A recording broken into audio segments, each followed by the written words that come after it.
Olá, muito bom dia.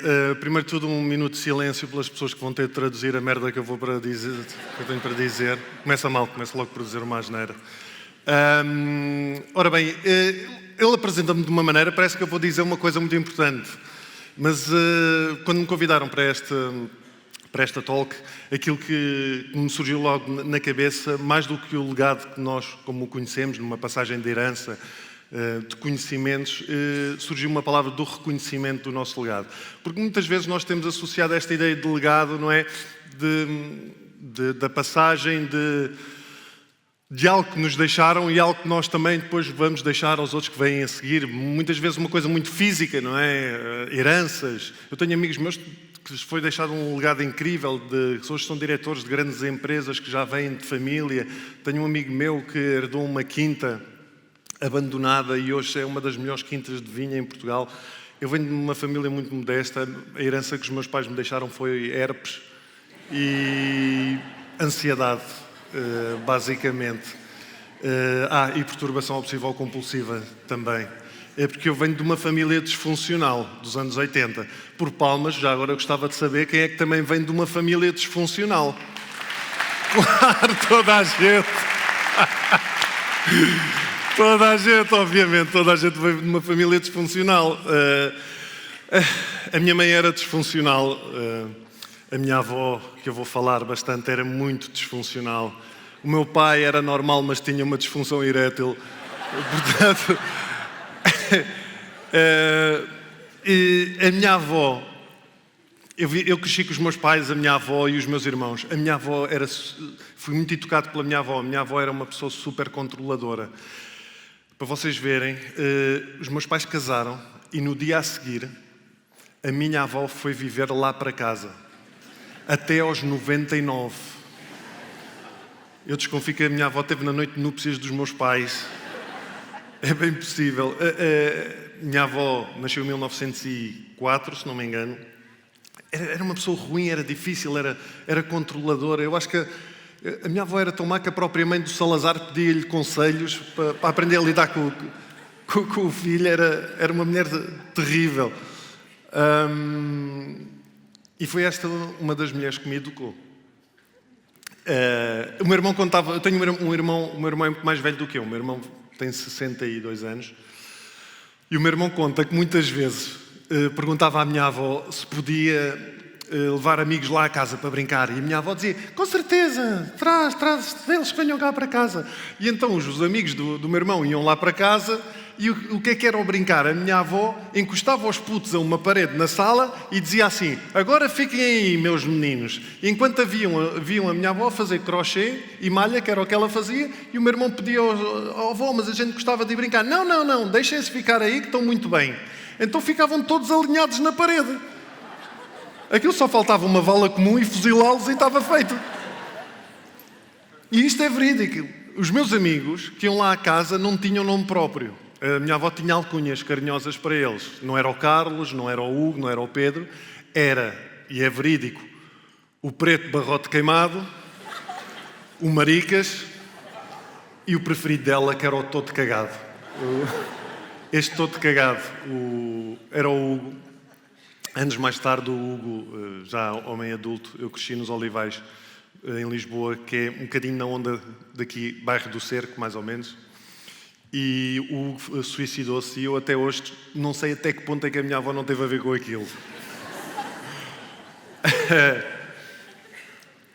Era uma pessoa muito controladora, a minha avó, ao ponto de... Eu tive um irmão que morreu antes de eu nascer. Quem já conhecer esta história não se manifeste.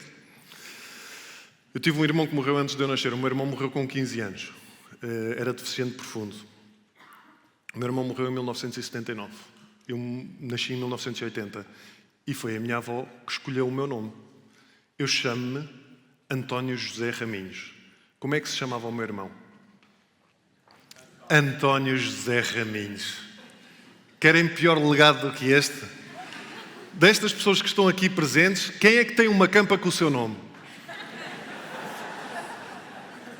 Alguém? Já apanhei gente também a quem aconteceu isto. Há coisa mais estranha do que um gajo eu chegar... Ainda há pouco, o meu pai faleceu o ano passado e foi muito estranho eu chegar porque depois foi lá para o sítio onde estava a minha mãe também, e eu vejo lá o meu nome, António, pá, e é muito estranho ver isso. E a minha avó era esta pessoa. A minha avó teve a minha mãe e o meu tio, a minha família é toda do Alentejo. Eu gostava muito do meu tio, a minha mãe tinha uma relação difícil com o meu tio, porque o meu tio era o preferido. O meu tio era muito engraçado, a minha família é toda da Vidigueira e de Beja, do Alentejo. O meu tio é o estereótipo do alentejano. Era uma pessoa extremamente culta, autodidata, mas o estereótipo do alentejano. Tudo muito devagar. Qualquer discussão com o meu tio demorava horas. Porque ele a falar, e não estou a gozar, o meu tio a falar era assim, a discutir as coisas. Ouçam. Estás dizendo...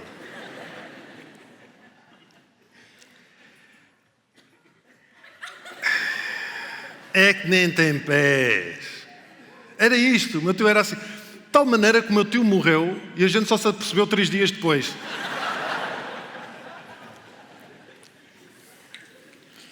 Eu gostava muito deste meu tio.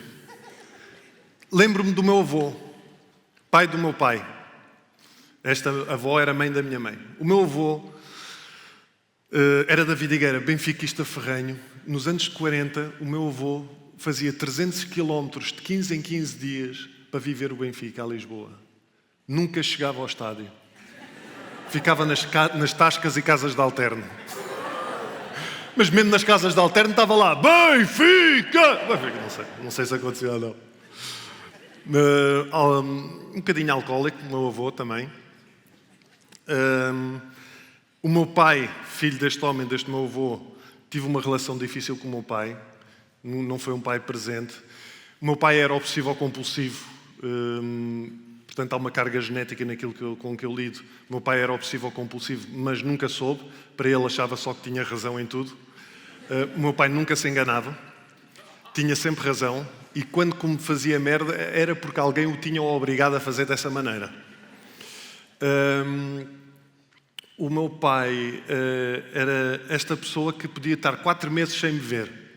E a primeira coisa que me dizia quando me via era: então essa barba não se faz, e esse cabelo não se corta, e isto de alguma forma vai pesando.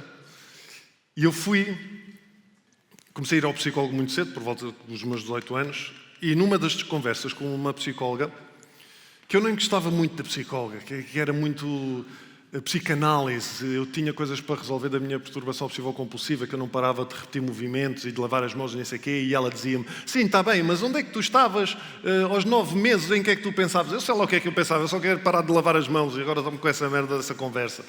E ela há um dia que me diz uma coisa que para mim mudou a minha vida e que me ajudou a ter um pouco a conversa que eu estou a ter aqui hoje. Que ela virou-se para mim e disse assim: tu vais ter que falar com o teu pai e vais ter que lhe dizer tudo aquilo que tu sentes, mas não vais acusá-lo de nada.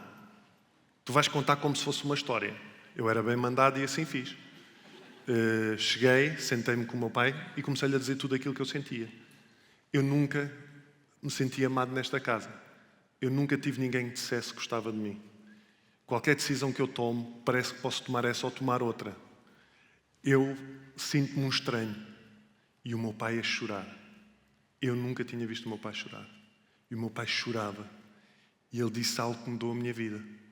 Ele olhou para mim e disse-me: eu não soube fazer de outra maneira. Eu não soube fazer de outra maneira.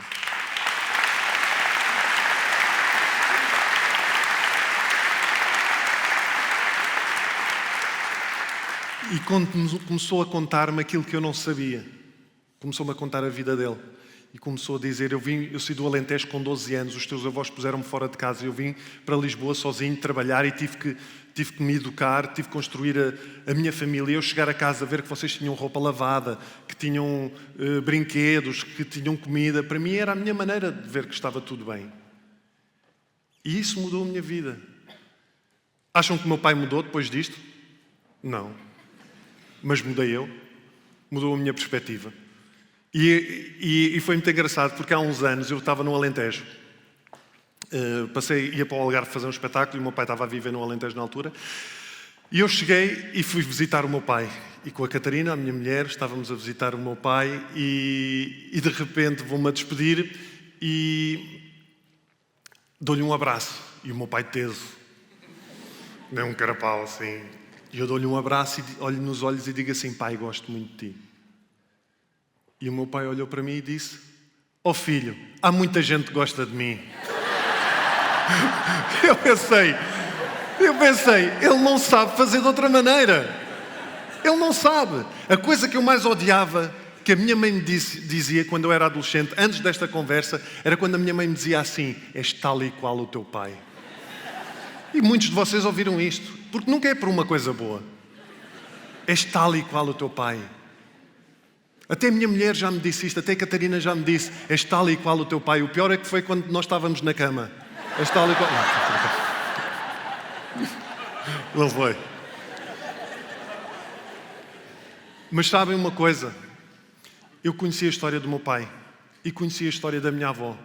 A minha avó ficou viúva aos 40 anos. Aos 40 anos, com 2 crianças para educar. Aos 50 disseram-lhe que não podia trabalhar porque tinha um problema de coração e a minha avó disse: está bem. E foi para a terra e trabalhou até aos 80. Como é que esta mulher podia ser diferente? Como é que esta mulher podia ser diferente se não ser uma mulher controladora que tem que criar uma família, que estava a fazer o melhor que sabia? O meu avô, o homem que eu não conheci, o marido da minha avó, o meu avô morreu com 40 anos e através da árvore genealógica, que eu fiz um estudo e aconselho a fazer, se tiverem essa oportunidade, porque é muito engraçado, eu descobri que o meu avô foi batizado e foi dada a extrema unção no dia em que nasceu. Porque era uma coisa que se fazia, porque o meu avô não era suposto ter sobrevivido. Ele nasceu e disseram: olha, este bebê não vai sobreviver. Então chamaram um padre para o padre batizá-lo e dar-lhe a extrema unção. É tipo devolver ao remetente logo. Eu podia nem sequer estar aqui. E todos nós que estamos aqui temos tendência para ignorar às vezes muitos elementos da nossa família. Primos que não gostamos, um pai, uma mãe com quem nos damos mal e queremos eliminar da nossa história, um irmão, e todos temos as nossas razões. Não temos que fazer as pazes com eles, mas temos que os reconhecer, porque eles fazem parte da nossa história. Eles estiveram cá, eles estiveram a fazer o melhor que sabiam, todos. E eu hoje rimo. Quando me dizem que és tal e qual o teu pai, eu rimo, porque eu tenho muita coisa do meu pai. Tenho as coisas más e essas eu procuro mudar. Porque eu, cada vez que me lembro, por isso é que eu digo, em minha casa fala-se, comunica-se. Eu não sabia quem era aquele meu irmão. O meu irmão morreu com 15 anos, eu via fotos em casa e eu não sabia quem era aquele miúdo que ali estava. Eu tive que procurar reconhecê-lo, saber quem é que ele era, o que é que ele representou para aquela família. Hoje comunica-se em minha casa, diz-se: eu amo-te, precisas de alguma coisa, está tudo bem, vai em frente, nós estamos aqui. Também tenho coisas da minha avó, tenho coisas da minha mãe e a lentidão do meu tio muitas vezes, também. Eu gostava que fizéssemos um exercício para terminar, isto agora é tipo coach. Mas isto é um exercício que eu tenho um amigo meu que faz meditações guiadas e uma vez ele fez uma meditação que eu achei tocou muito neste tema. Eu gostava que fizessem uma coisa, a sério. Fechem os olhos e deem-me 5 euros todos. Não, estou brincando. Não, vamos fazer isto, a sério. Vão perceber o que eu vou fazer. Vão por mim, é uma coisa tranquila, é só para terem a noção deste impacto. Fechem os olhos e imaginem nos vossos ombros, o ombro esquerdo ou direito, o vosso pai, a vossa mãe. Eu geralmente gosto de imaginar como se tivesse a mão da minha mãe num ombro e a mão do meu pai no outro ombro. Se não se lembrarem dos vossos pais ou não tiverem, imaginem uma figura paternal, maternal, não interessa. Mas imaginem os vossos pais nos vossos ombros. Agora imaginem, em cada um desses ombros, os vossos avós, com as mãos nos ombros do vosso pai, nos ombros da vossa mãe. Agora imaginem, atrás dos vossos avós, os vossos bisavós, com as mãos nos ombros dos vossos avós. E por aí fora, porque a lista é interminável. e sintam o poder e a responsabilidade que é estar à frente dessa gente toda. E sintam o poder que é essas pessoas terem feito uma história para vocês poderem estar aqui hoje, independentemente da história que foi. E mais do que isso, lembrem-se de uma coisa, porque hoje são vocês que estão à frente, mas mais tarde vão ser vocês que vão estar no ombro de alguém e a fazer parte da história. Obrigado.